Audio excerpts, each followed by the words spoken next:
right, so we're ready for Maroney versus Allen.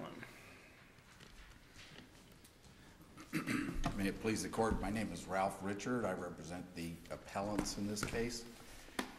My clients were and are owed money as a result of the sale of several pieces of property that had been in trust. They have established their entitlement to that money by having gotten jury verdict judgments against both the trustee of the trusts and the broker who was handling the transaction. It happens to be the same person. Let me ask you about that. I'm sorry? The trustee, Mr. Maroney, did not appear to defend in those actions. Isn't that right?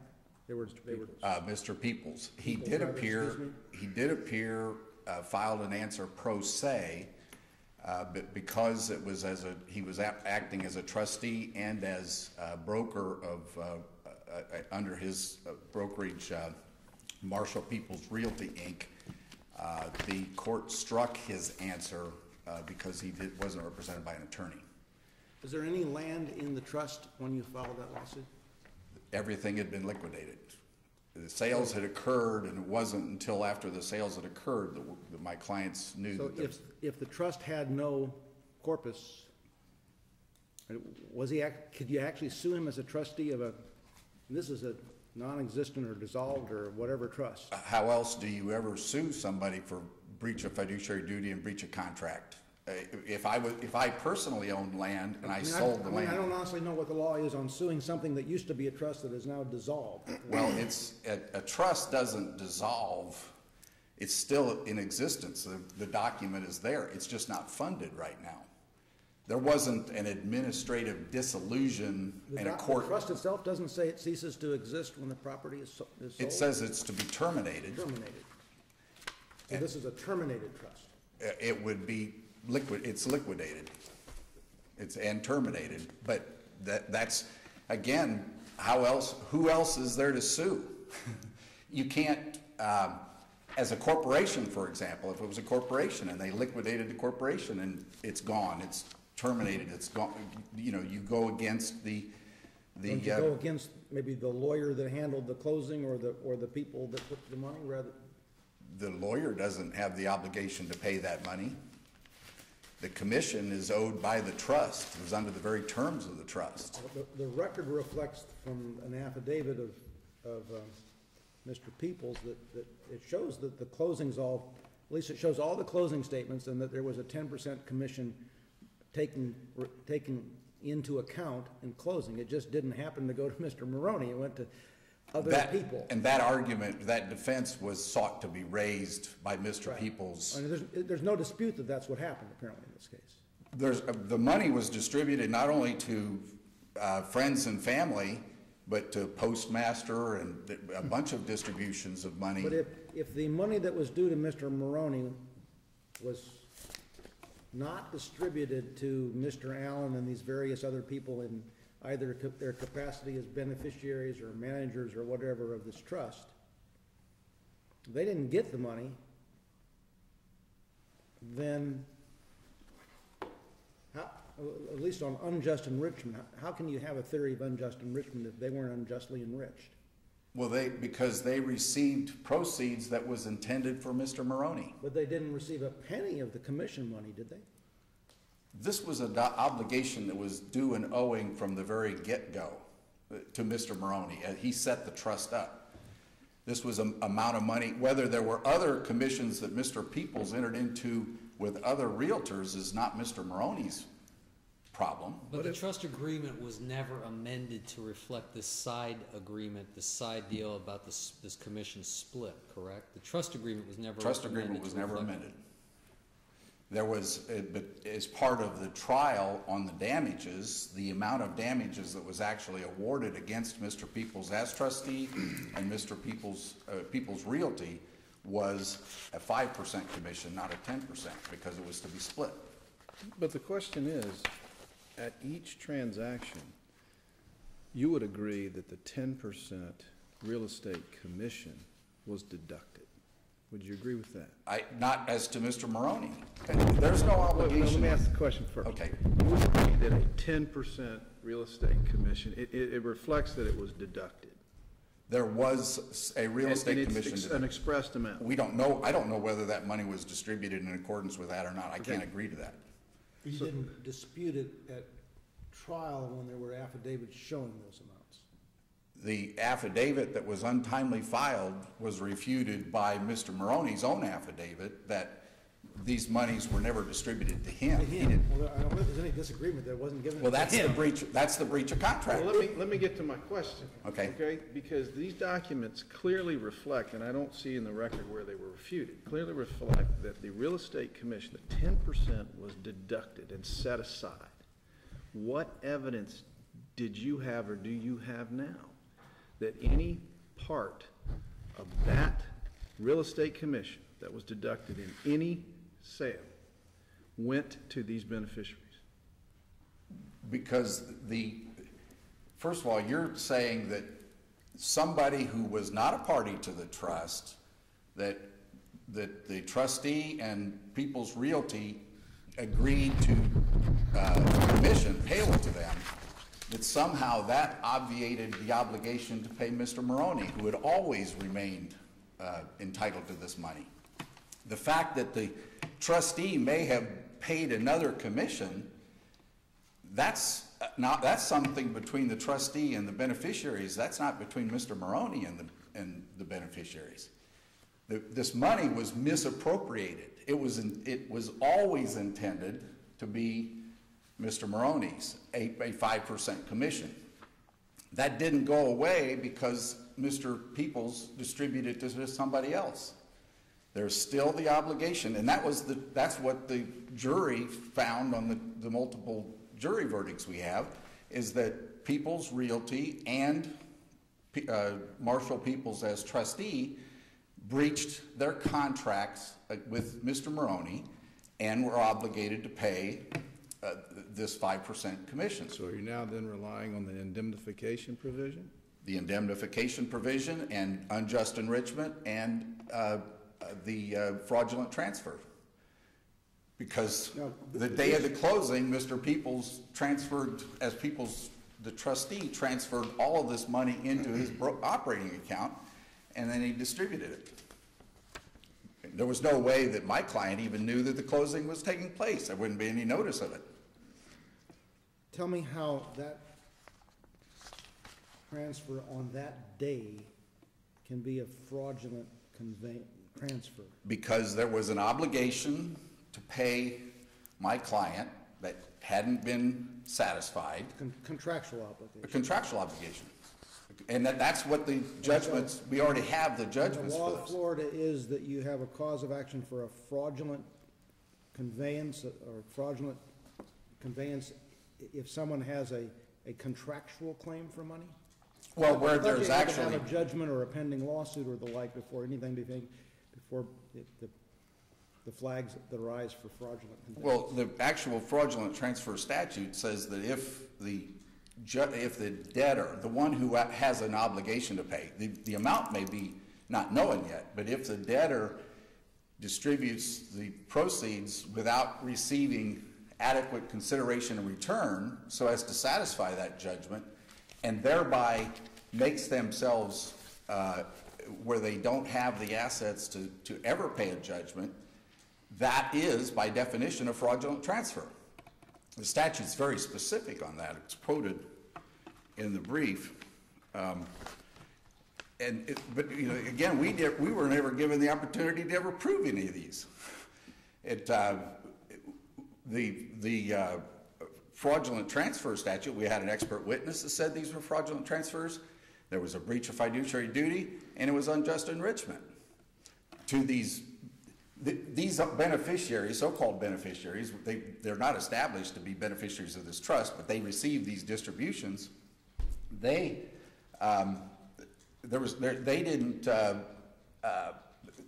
the money that should have been held back to pay all of the obligations of the trust. The fact that the trustee chose to go ahead and... That's not exactly accurate, is it? Because, I mean, all we're really focusing on is the commission split, and 10% of the were, in fact, set aside for each of these closings. So the beneficiaries got what they were supposed to get no matter what. Your beef is really with how the commission that was set aside was split, and that's really the subject of a side agreement that, as I'm hearing the argument, it sounds like you're trying to graft that side agreement into the trust agreement. Well, it's in the trust agreement, and that's the problem. The amended side agreement where they agreed to As to specially the split isn't, but Mr. Right. Maroney's right to it had never been modified. He'd always been Yeah, entitled to help it. me out on that, because I don't have the trust in front of me at the moment, but the 10% fee in the trust was to be payable to Maroney. Correct, And the side agreement was that Maroney was gonna split this with Peoples. correct. That was later on down the road. Peoples and John Wood Realty and a couple other people got the money, and Mr. Maroney didn't get any of it. Wasn't privy to that email or that closing. And they went ahead and distributed the money, and now they're sitting there saying, I mean, I'm still going by, why isn't this a problem for the closing agent? We've got a closing agent that takes in the 10%, presumably has full knowledge of what's in the trust, and doesn't pay your client. this is a private trust. There's no, Mr. Peoples only owned this property as trustee. The trust isn't of record. The terms of the trust isn't of record. Marshall Peoples as trustee, by statute, he is the owner. So they do what he says. So the only people who know the contents of this are Mr. Maroney and whoever else is secretly And the aware beneficiaries. of this. That, it would not be, it's not a public record. We didn't even know who the beneficiaries were until after we got the judgment. And in discovery evasive execution, we found where all of the, the trust and the brokerage account had been liquidated on the day of closing. He took that money and distributed the money right away and then moved to South Carolina. There was no opportunity to collect what was due him, my clients, until they found out that these transactions had closed, and then they sued the only parties they had contracts with. And just because the funding is gone, doesn't obviate the continuing liability to pay the obligations of the trust. Otherwise, I mean, that goes, these are beneficiaries, if you recall, under the terms of the trust. There were dual trustees of this, because Maroney was the only trustee? I thought there were two trustees, right? Only Peoples was a trustee. Trustee. And so he was directed by the beneficiaries to do the closing, and presumably was directed by them to do it with the commission going to these other people and not to Maroney, even though Maroney was. They had the one full that control, disclosed full authority, full responsibility completely. Okay. But their identities were kept secret until we found out who the distributions went to. And by then, we had a judgment already against the trustee. If there was a problem that the trust had terminated, that was an issue to be decided when Mr. Maroney is suing the trustee for breach of contract. If Mr. Peoples as trustee was terminated, that's a defense. He lost that.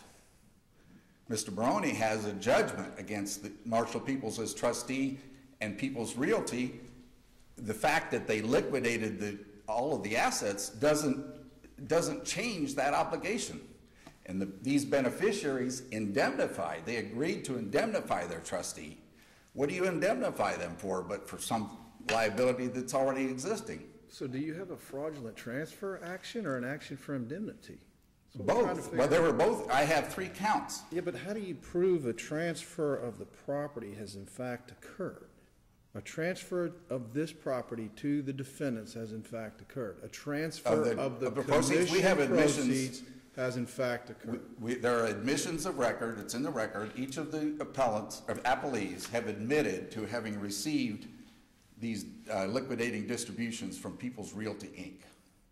There was a $2.5 million or something like that. And you have to prove that Mr. Maroney's percentage of those proceeds was transferred to these beneficiaries for a fraudulent transfer. How do you prove it? He's got a judgment for X dollars, I don't know the number, against Peoples Realty and Marshall Peoples as trustee.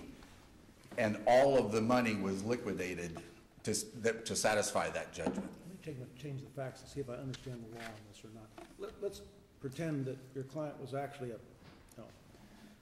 guy with a tractor and a plow, and that he'd had a contractor to plow up 500 acres of this for $10,000, and he had done his work, and when he doesn't know about it, lo and behold, they sell this property and distribute the money to the beneficiaries. Is there a legal theory where you can coerce the trustee to go back and obtain the money that was paid to the beneficiaries so that the tractor driver can get paid? It depends on the terms of the trust.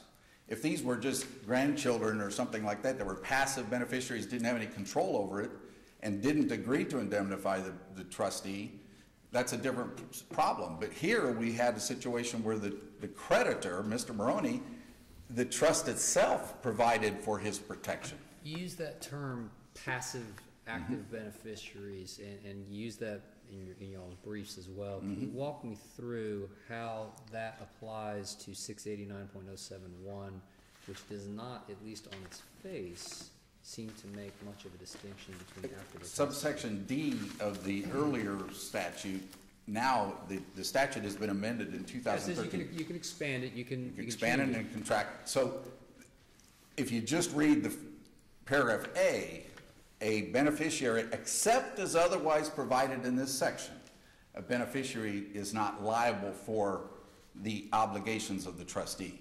So if I'm a beneficiary of my father's trust, and I'm not actively involved in it and that sort of thing, and I can't be sued for the liabilities of the trustee by that statute, except if I agreed to indemnify the trustee, which And they... it's your position that the indemnification provision in this trust expands the notion of their liability even to exceed what would be the percentage payout under the terms of the trust? Because the trust just said 10%. But the indemnification is for all liability of the trustee as to each beneficiary. There's no distinction. There's no monetary limit, there's no percentage limit. Right. Okay. Your position basically is if they wanted to pay a commission to somebody else for whatever percentage they want, they were free to do so, but they're under the trust, you were entitled to 10%. How could we stop them? And the fact that they paid 10% to somebody else doesn't mean that Doesn't obviate their obligation. as to your 10%. Correct. That's exactly the problem. That he could have distributed all to himself and gone to China. Where he spends the money isn't. We have no control over that. But we now know where this money went, and it was clearly this had been an ongoing litigation. There's litigation that predates this closing between Mr. Maroney and People's Realty. This is clearly an effort to keep Mr. Maroney from collecting that which he had been waiting for. It was a commission that was, due and owing. And the fact that Mr. Peoples was getting ready to retire and he closed down his business and took all this money, distributed as he wished, who he paid, we don't have a clue. Other than the identities. We don't know what their relationship, whether they're friends and family. Some of them, they're claiming they're beneficiaries. There's not a scintilla of evidence in the record that they were beneficiaries of this trust. They could have been cousins, and we don't know, but they got, the money was fully distributed. All right. We asked you a lot of questions. You're already like at 18 minutes. I'm going to save you 5 minutes for rebuttal, and we'll go from there. Well, actually, I was going to since we haven't even had an answer to the issues in this case, if you have any questions, I'll be happy to answer the questions, but I'd rather reserve my time because we may be hearing for the first time what the answer to the issues on appeal are. Okay, thank you. Thank you, Your Honor.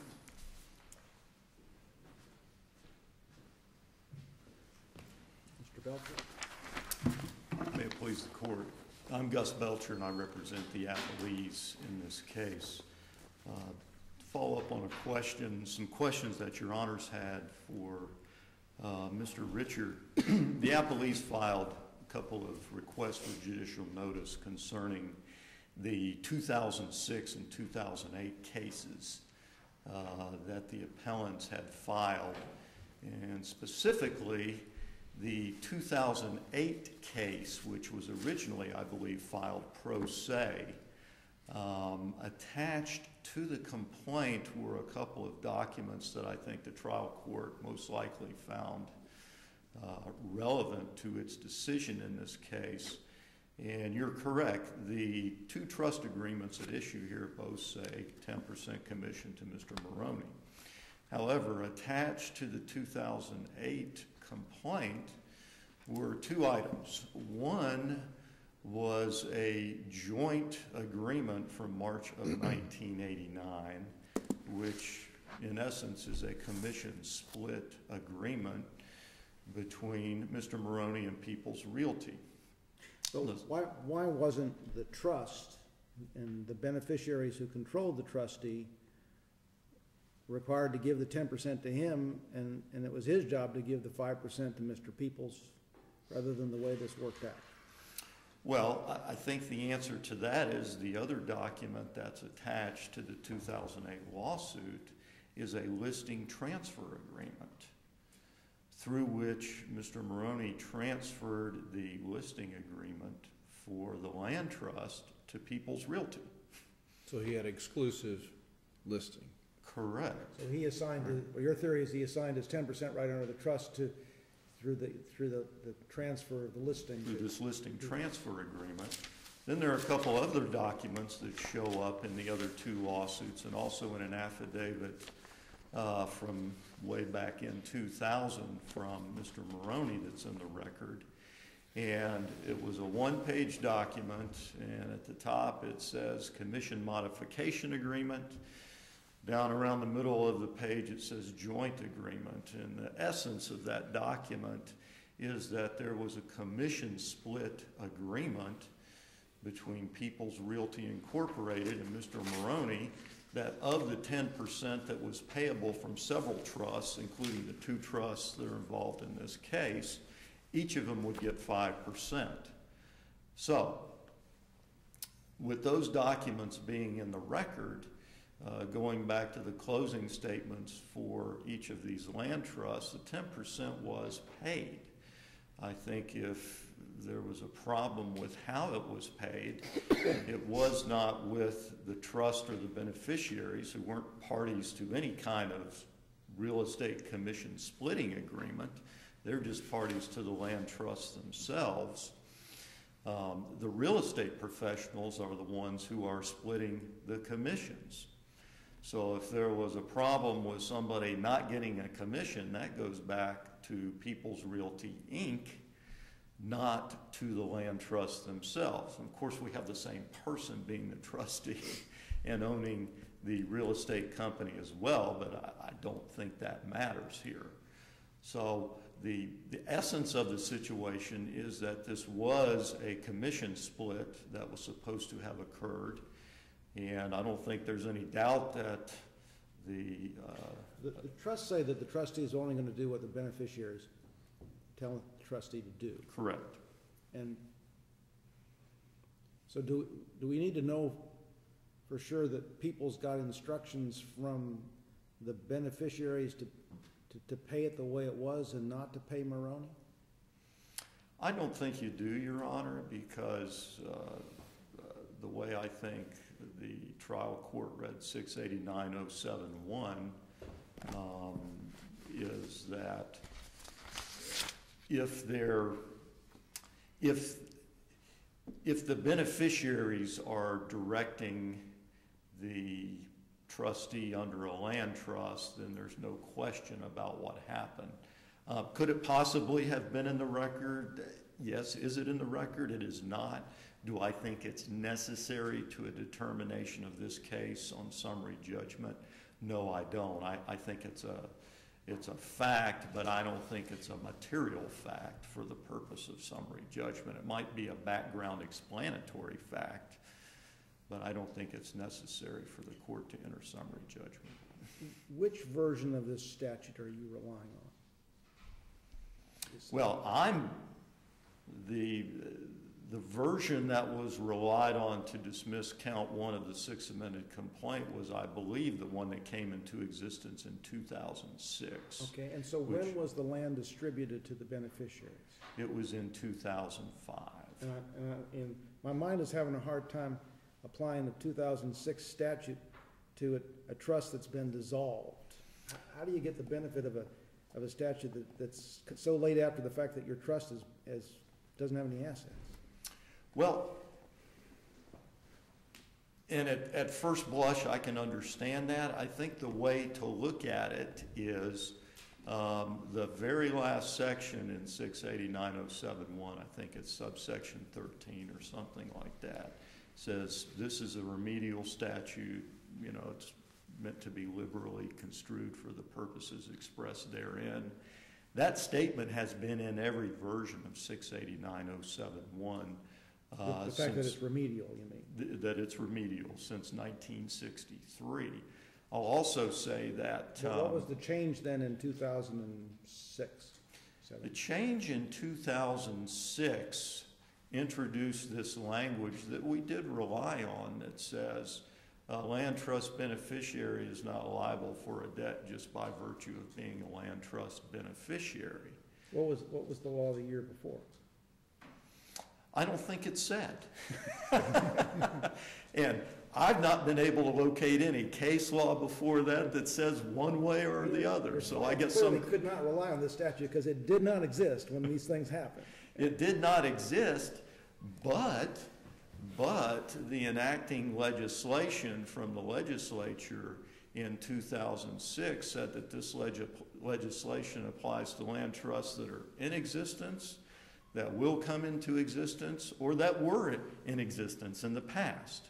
So I think we can apply it retroactively to the situation in this case. But was that argument raised to because the trial court did rely upon the statute? It's in the summary judgment. It is. So It is. Was that argument raised to the trial court that this No, Your Honor. either it shouldn't be applied or it should be applied? Right. Or did That we was all not- just kind of march along and argue the statute before the trial court, singing from the same hymnal, so to speak? It was not raised. It was not raised in the trial court. I think we mentioned that in the brief, that neither the retroactivity argument nor this impairment of contracts under the Constitution was raised either. What was the theory raised in your motion for summary judgment? The theory raised in the motion for summary judgment was very simple, Judge Altenburn, and that was, this was at its core a commission split agreement between real estate companies. It did not involve the land trusts. And the fact is that there was a 10% commission due at closing on the sale of the land trust property. That was paid. None of these... What impact does the prior final judgments against the trust have in this? Well, I don't think it has any impact at all on the land trust, especially when considering the circumstances. I mean, unless it's void, it's a judgment against the trust, because the way you sue the trust is through the trustee. It is indeed a judgment against the trust, and it hasn't been voided. So if it's not been voided and it's a judgment against a trust, logic would suggest to me that if you get a judgment against a trust that's distributed its assets, that there ought to be a way to go back and get pro rata shares from these beneficiaries to pay the judgment. Possibly, but I would also posit that under 680-9071, again, the appellees were the beneficiaries under this trust. They were being sued solely because they were the beneficiaries. And I don't think there's any disputed fact based on the record in this case that none of those beneficiaries or former beneficiaries, whatever we want to call them this morning, none of them received any part of a real estate commission that should have been paid. And even beyond that, they received only what they had paid into the land trusts over the years, plus any profit that might have been realized upon the sale of the property. Because remember, both land trust agreements are attached to the Sixth Amended Complaint. And both of the land trusts contemplate that the beneficiaries would be making the yearly what we call capital calls. So they're paying money into the trust. It was not as if a group of people decided to own land, never paid anything, and then when it's sold, they get the money back. Using the language of the fraudulent conveyance statute, the former the beneficiaries at the time when the money was distributed, they did receive reasonably equivalent value for what was being dispersed to them, because that was their money, plus any profit, of course, that had been invested in the land trust over the years, since it was formed in 1988. So I haven't heard any evidence that the provision, paragraph 7, that allows for a 10% commission to Henry Maroney has been waived or initiated in any sense? I don't think it was. Because if that is so, if it is still operative, and Mr. Peoples decides to pay John Wood and Gates Bay Realty instead of Mr. Maroney, that is something the trustee has done, for which now he has a judgment against him. And it seems to me that paragraph 12, the indemnification provision, is broad enough to apply to that. And I'll give you a two-part answer there, because I agree with what you're saying. If when the closings occurred, there was something out there that perhaps the beneficiaries would have known through the trustee, and obviously there's nothing in the record about any of this. We're sort of speaking hypothetically, but what I will go back to, Judge Sleet, is this. Based on the request for judicial notice, we do know from the 2008 lawsuit that the appellants in that case filed a pro se complaint, and attached to that were documents suggesting that the 10% that's in paragraph 7 of the land trust agreements that said 10% to Maroney through this listing transfer in August of 1989, that was transferred to People's Realty. By virtue of the exclusive right to list it for sale. Correct, correct. Okay, so that completely renders this inoperative. That's the position. So Henry Maroney was entitled to nothing. Well, he may have been entitled to 5%. We never got that far. What we're saying as the appellees, as the former beneficiaries, is we don't know what exactly your arrangement was with People's Realty. Here's what we think it is. I don't think that's ever been fully litigated. But was the fee split negotiated and consummated by Peoples as the trustee, or as just Peoples the realtor? I believe it was just as Peoples the realtor through People's Realty, because that was the agreement for the split of the commission.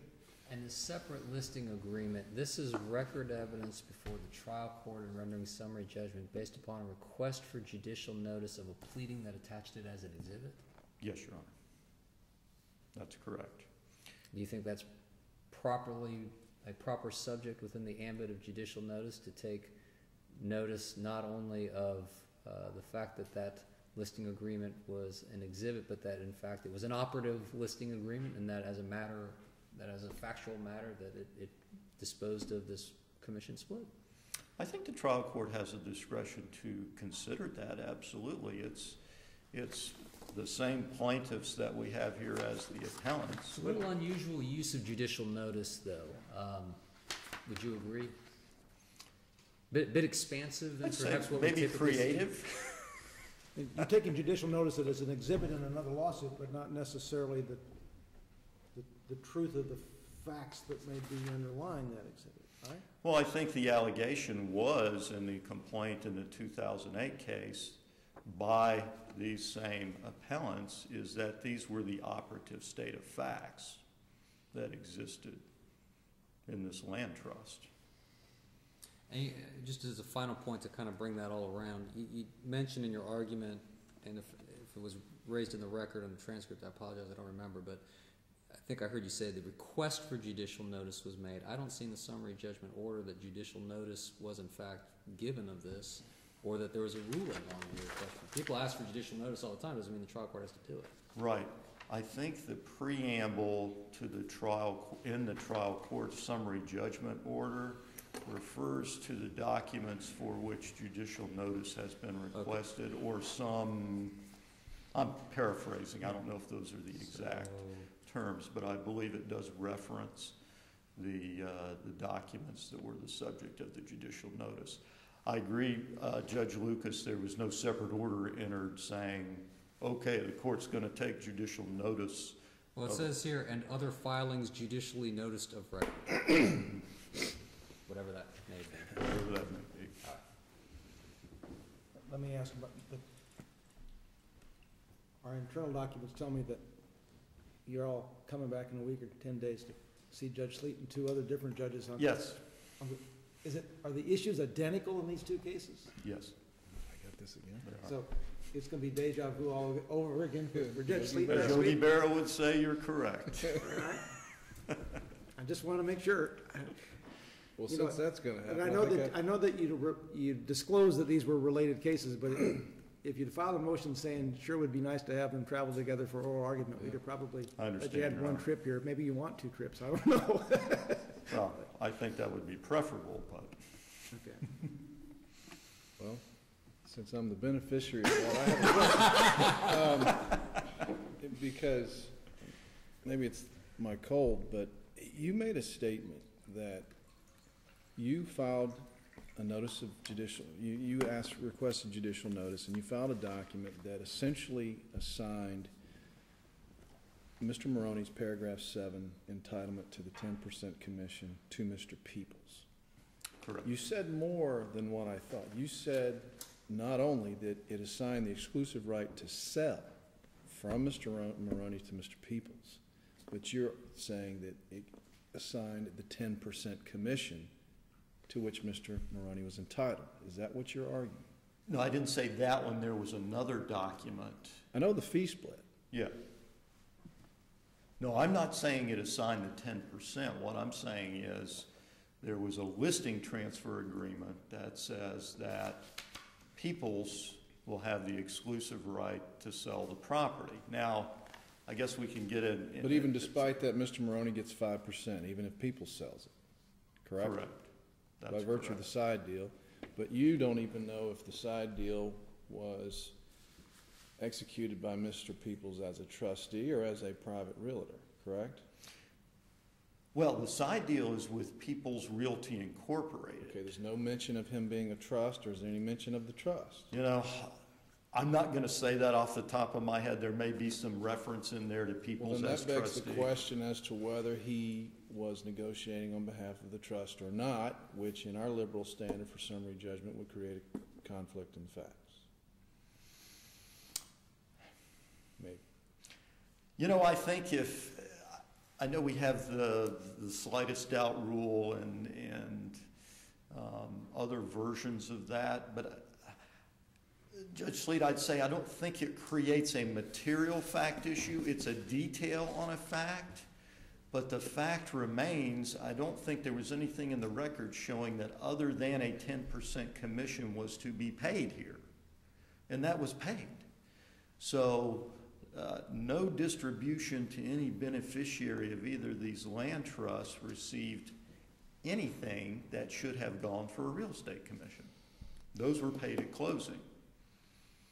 So without that being in the record, I still think the entry of summary judgment would be proper on this record. Well, how do you address his argument that the beneficiaries are liable to indemnify Mr. Peoples? Well, I agree that both land trusts, and they have identical provisions, obviously, say that there is going to be an indemnification from the beneficiaries to Mr. Peoples, but there's a specific procedure in there where Peoples comes to the beneficiaries and says, there is this liability out there, and I don't know whether it contemplates that. Because there is a judgment against Peoples at this point in time, right? Not when the land is sold. No, but I mean today. Today there is. Yeah, Oh, absolutely, absolutely. And something you said earlier, So Judge Peoples Alton. assigns his judgment to his client, and then on behalf of Peoples, he can come and demand indemnity from your clients. I don't think so, because then I think we're back to 689.071, 8A. There, and I understand the indemnity provision, okay? That says that if the land trustee pays some type of debt that the land trust owes, then the beneficiaries have to contribute to that. But again, I'm back to what was contemplated here on this record was a 10% real estate commission. I don't think it was 20%. I think it was a 10% commission. And the closing documents show that the 10% commission was paid. So I don't think that the appellees, as the former beneficiaries, received something that they should not have received. But would Mr. Peoples be liable for paying the wrong person? Because this indemnification provision is pretty broad. I agree that it's pretty broad. It's pretty broad. Would he be liable for paying the wrong person? I suppose he could be to the person who should have received the money, and I think, you know, obviously there's a judgment against Peoples Realty Incorporated for the amount that should have been paid under this commission split. Obviously, one of the things we don't concern ourselves with here is whether a judgment can be collected against a corporation that doesn't have any assets or not. You know, those of us in the trenches every day have to explain that to people, obviously, before they go forward. But just because it can't be collected doesn't mean there isn't a remedy out there. But again, the important point is that the former beneficiaries didn't receive anything that they should not have received on this record. All right, I need to make you wrap it up here. I thank you for your time today. We ask that you affirm the summary judgment. Thank you. Mr. Richard? A couple of issues that were raised, Your Honor. I quoted from this book that Mr. Belcher says that he couldn't find any case law. This is Loring and Rounds, a trustee's handbook. This is the 2013 edition. I quoted from the 2012 edition, which you can get online. I gave the citation, the webpage, and it provides that beneficiaries are liable for receiving proceeds from a trust that was intended for others, and there is a provision for unjust enrichment, and they may not knowingly participate in a breach of trust. Quite a number of citations. It is the law. Trusts have predated our country, and this has always been the case. You can't hide under the shield of a trust to avoid liability, and that's what they're seeking to do here. What's your response to the argument about your client having perhaps assigned his rights to the commission to Mr. Peoples under this listing agreement? I wanted to address that issue. Those 2006 and 2008 complaints, I believe they might have been pro se, at least one of them. That wasn't the final, what ended up getting to be the judgment. You don't go back to what the complaint was and say that that's what the evidence was. These complaints that were in the file before the Sixth Amendment complaint or whatever, our record starts with. No, this wasn't put in the file until well into there was a request for judicial notice sometime. Of the other lawsuits, okay. Correct. Yes. But the problem is that that complaint subsumed to a judgment. We're dealing with the judgment. We don't, res judicata says you don't go back and relitigate what was alleged, all that other stuff. We've got a judgment against Marshall Peoples as trustee. If they have a problem with that, that had to be addressed before. Res judicata prohibits relitigating that in this case. The point was well made that in this trust, the only thing that the trustees had for sure was, or the beneficiaries had rather for sure, was this trust document which had Maroney's name right in it. These side agreements and things like that, there's no evidence that the beneficiaries knew anything about that, but clearly they knew about Maroney. They didn't get if you're handling a closing and there's some potential for a claim out there, you either get a waiver or a settlement or something. They went ahead and closed in the face of Mr. Maroney's express entitlement to a commission. So they can't come in here now and say, well, they paid the commission. They didn't pay the commission that was called for in the trust. A commission was paid, and that wasn't my client's doings. The 2006 statute that they were relying upon, again, it says, except as provided in this section, the beneficiaries aren't obligated to pay the liability of the trustee.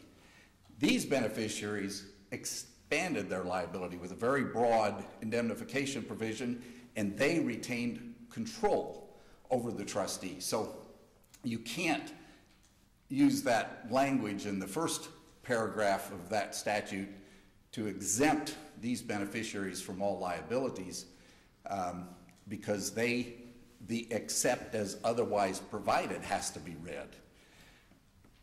The point about this court has de novo review authority, so if the trial judge relied upon documents or didn't rely upon documents isn't the criteria. It's whether those documents refuted all questions of fact, or whether, as a matter of law, Mr. Maroney is not entitled to sue these beneficiaries who agreed to indemnify the trustee and who controlled the trustee's actions. There clearly isn't any law that would support that. Walk me through one little point about this indemnity argument. Okay. Because the indemnity provision inures to people's benefit, correct? People's as trustee. So the thrust and the tenor of the indemnity agreement is that if Peoples has to pay a liability and Peoples seeks indemnity from the trustees, it will get its indemnity. And we're claiming we're a third-party beneficiary of that. Okay. Is it your position that, you know, there's some law on third-party beneficiaries and how you construe that? Was that argued to the trial court that you all were third-party bennies of the? When going back, the trial court on that count 2, that was count 2, the Right. indemnification. Right. The trial court relied solely upon the language of that statute that says that the beneficiaries cannot, and That's in the order. right. I read that, but what I'm asking is, do we know if this was something that ever you all took a pass at with the trial judge, and the trial judge said, No, you know it was. what? I'm visioning myself as the trial judge. I hear your argument about being a third-party beneficiary of this indemnification agreement. I don't think you've established that by the record facts. Do we have anything to tell us that this was presented to the trial court? The trial court considered it. Remember, it was on a motion to dismiss. Count 2 was on a motion to dismiss. Thank you. That's You a look at the clarification. allegations in the complaint, Clarification. and it's clearly spelled out. So it was dismissed on the pleading. On the pleadings, on Okay. count 2. It was dismissed with prejudice based on the allegations in the complaint. I'm letting you run over a little bit, but you need to wrap up. Your Honors, we simply ask that our clients be given an opportunity to prove their case against these beneficiaries, fraudulent transfer, indemnification, and unjust enrichment. We think we've got all of the elements there, and there's no law that would support taking that away from my clients under these circumstances. Thank you. Thank you.